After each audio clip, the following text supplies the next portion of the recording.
Les amis, bien salut tout le monde, c'est Cubenz13, j'espère que vous allez bien. On se retrouve aujourd'hui devant ce magnifique GSX-R 1000, noir mat, rouge, petite Dominique Akrapovic, collecteur Haro qu'on peut voir d'ici, et ça fait très plaisir. Bonjour à toi frérot, propriétaire de ce magnifique GSX-R. Bon, j'ai déjà cité la ligne d'échappement gros, voilà. Qu'est-ce que tu as à dire de plus sur la bécane rapidement à part cette fameuse ligne? Bah écoute, la bécane 2017, Ouais. 12 000 bornes, elle a un peu d'options, tu vois, esthétique, genre le capot de selle, j'ai mis ça pour les passagers. Pour que la copine ne s'envole pas. Exactement. Ah, elle peut pas s'asseoir. Voilà, elle aura un peu mal au cul. C'est ça. Sinon après, petit shifter DinoJet. La base, up and down. Ouais, montée descente, ouais. Parfait, La petite carto qui va avec. parfait. Et puis ouais, c'est à peu près tout, des katas, La base quoi. la base quoi. Bon écoute, t'as confiance? Ouais, t'inquiète. Frérot, merci d'avoir pensé à moi et de me laisser emprunter ta bécane pour une descente tranquille, mais une montée, j'assure pas la montée. Les amis, nous voilà au guidon du fameux GSX-R 1000. Yes, ça filme, ça je dis pas de conneries. Ouais, ça filme. Parce que ça m'est déjà arrivé de tester la bécane et qu'il n'y avait pas de... Soit la GoPro, elle se coupait en route ou elle se bloquait, enfin bref. Au guidon de ce magnifique GSX-R 1000 2017. Shifter, ligne complète. Les amis, ça risque d'être un sacré test comme d'habitude. Ça va pas être un test très poussé. Ça va être plus un ressenti que je vais donner d'un motard à un autre, comme d'habitude. A savoir qu'aussi je vais vachement parler du R1 parce que c'est un point de comparatif, c'est une des... Oh putain, par contre, on va chauffer les pneus, on va faire la descente plus ou moins tranquille. On va chauffer les pneus, quitte à des fois vous couper la vidéo.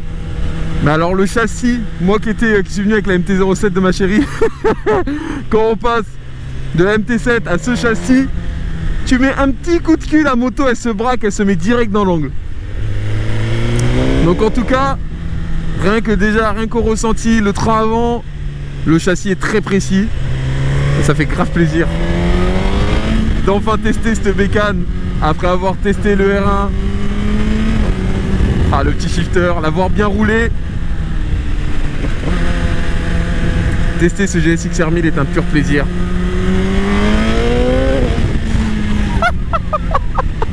Oh les gars, je pense que vous n'êtes pas prêts pour la montée. Ça fait plaisir en tout cas de vous retrouver à l'ancienne. Un petit test simple, pas de prise de tête. Ah ouais gros.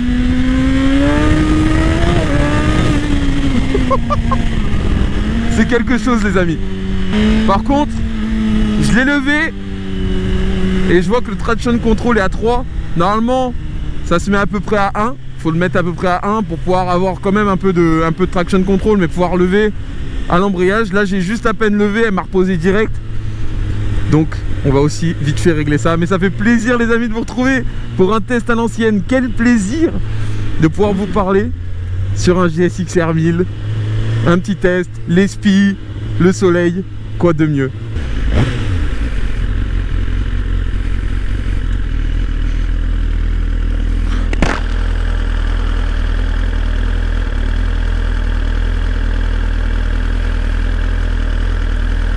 Voilà. C'est tout de suite mieux. C'est mardi. C'est mardi. C'est mardi, malaise. Bon en tout cas, pour tous ceux qui ne me connaissent pas, qui viennent découvrir le test de ce magnifique GSX-R 1000, sachez que voilà, sur la chaîne, il y a un peu de tout, du supermote avec mon 250YZ. Il y a des tests de sportifs, de roadster, de supermote. Il y a des tests de tout, je me fais plaisir. Je partage des road trips, des balades. Et voilà. Et aujourd'hui, comme vous pouvez le voir, et je me suis déjà assez répété. Ah ouais. On est sur un test de GSX-R 1000.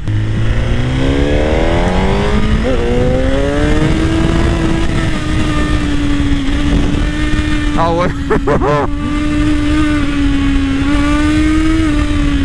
Ah je te jure, l'accélération elle t'envoie en enfer direct.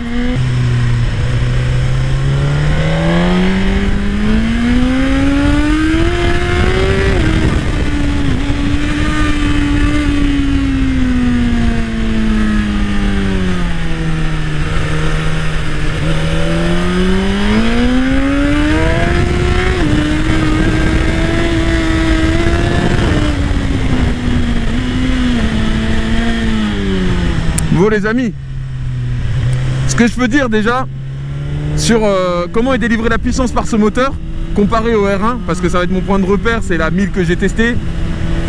Oh, des messieurs en GS, bonjour à vous. Bonjour, bonjour. Le moteur est moins brutal que le R1 en CP4, vu que ça c'est évidemment un 4 cylindres en ligne.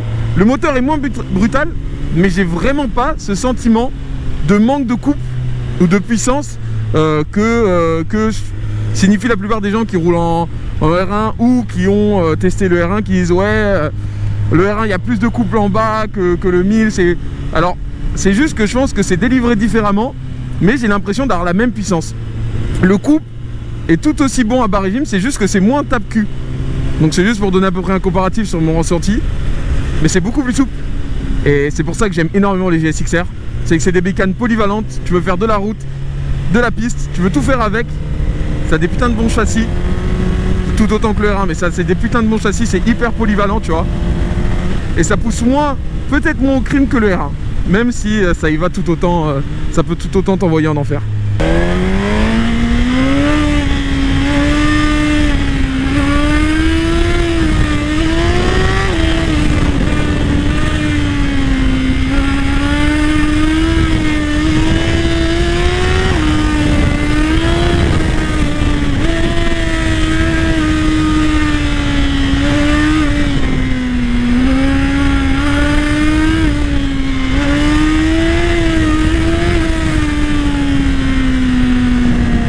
Alors pour parler vite fait du freinage, de ce que je peux ressentir là vite fait, évidemment il n'y a pas les Duritavia, c'est pas le GSXR 1000R, c'est le GSXR 1000.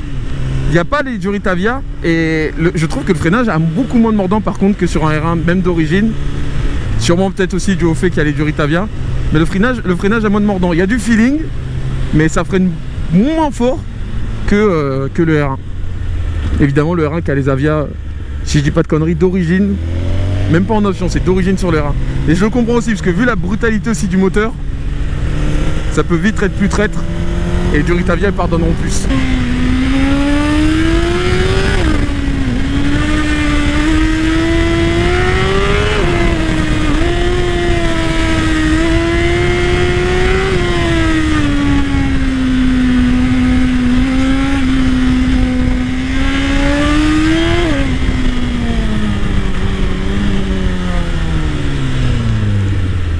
Bon les amis,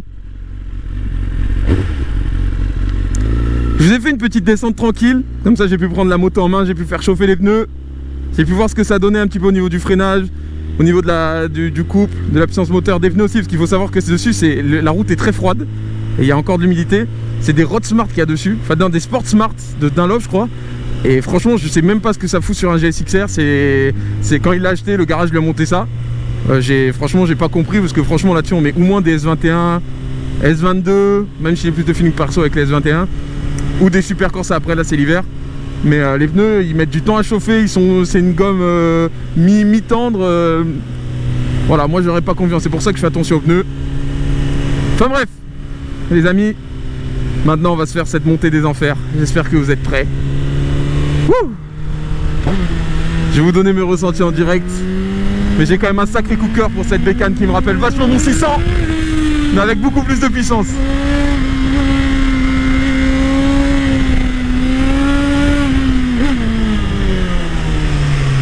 Oh là là, cette précision dans le châssis les gars. Wouhou!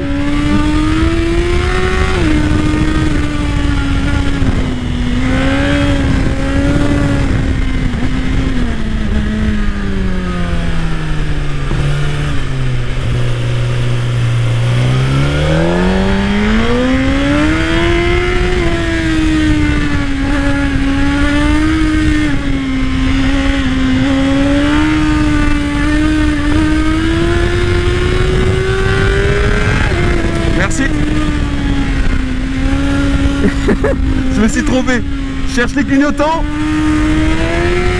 j'appuie sur le klaxon, ça me fume.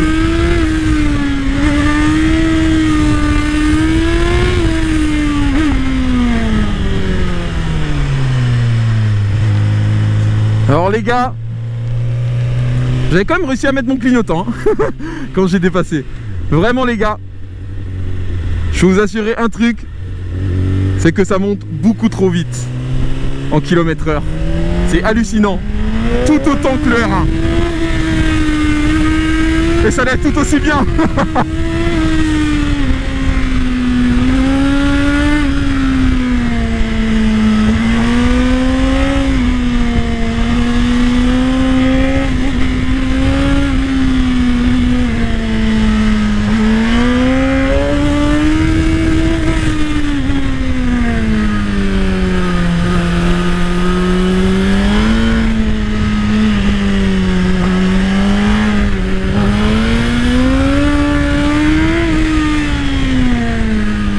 Je vais vous dire un truc, il y a la chicane sur ces échappement.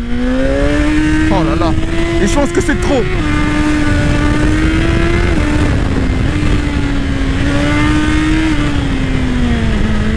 Et en tout cas, le petit shifter d'InnoJet, il fait grave le taf, c'est précis, ça passe bien les rapports, up and down parfait.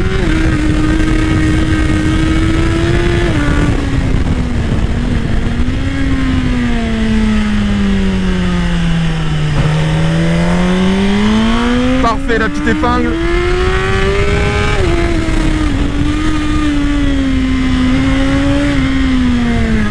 Vraiment hein. Alors la trace au sol me fait peur parce qu'elle est en plein dans les trajectoires. Vraiment. C'est moins tape-cul que le R1, c'est moins brutal. C'est beaucoup plus doux. Mais je vous jure que je suis pas en manque de puissance. Oh là là.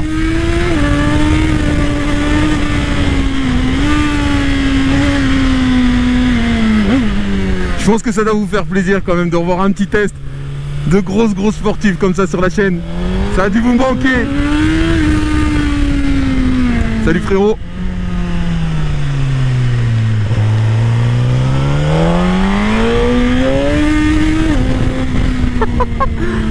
C'est du beurre.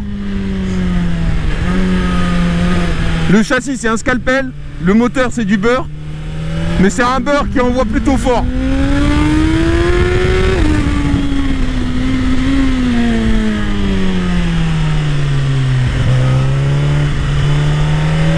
Toujours faire gaffe aux cyclistes. Ah là là, le petit wheeling vous le sentez sur la fameuse ligne droite de ce col de l'Espigoulier. Et oui, wouhou, monstrueux.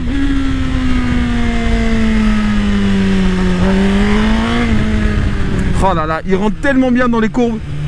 J'ai l'impression d'être sur mon 600 mais avec deux moteurs. Il y a 70 chevaux en plus, ça faut pas l'oublier.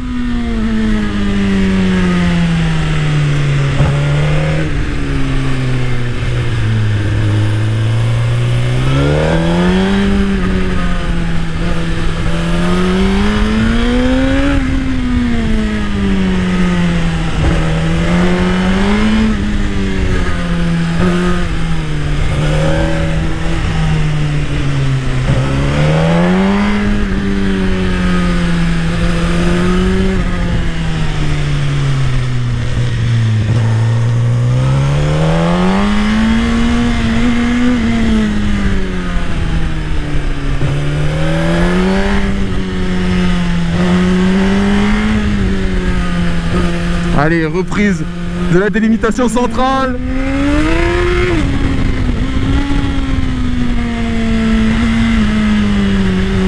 Le problème c'est qu'avec la portion que j'ai passée qui est beaucoup étroite et le manque de délimitation centrale, ça fait que c'est une portion très dangereuse de cet Espigoulier. Je commence à bégayer les gars, mais je vous jure que sur les passages de rapport au shifter, le petit que lâche la chicane, je sais que ce serait des explosions sur la chicane. Et ça c'est beaucoup trop dommage.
Il y a un petit R1 qui est monté. Hein.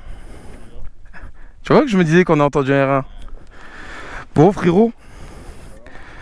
Mais franchement, en fait, j'ai l'impression d'être sur le mien. Avec un petit peu plus de châssis. Et ouais, le double de puissance. C'est un truc de fou. Première, deuxième. Et c'est tellement doux en fait. C'est ça qui me fait peur. C'est que c'est plus traite que le R1 dans le fond. Parce que c'est tellement doux que je levais, je m'en rendais pas compte. Tu vois, j'étais sur un nuage. C'était doux. C'est doux et tout. Et puis bon, comparé au R1 qui est beaucoup plus brutal. Mais franchement, t'es pas en manque de puissance là-dessus. Tu as moins mal au cul. C'est ça. Non, sur le R1, t'as plus mal au cul. Oui, là, tu as moins mal. Oui, t'as moins mal au cul. En plus, c'est plus confort. C'est plus agréable, comme je l'ai dit. C'est plus polyvalent. C'est ça qui est kiffant. Bon, écoute, frérot. Merci beaucoup pour ce test. Et je suis persuadé que cette moto me convient parfaitement. Ciao, frérot. Et à très bientôt. Ciao, ciao tout le monde.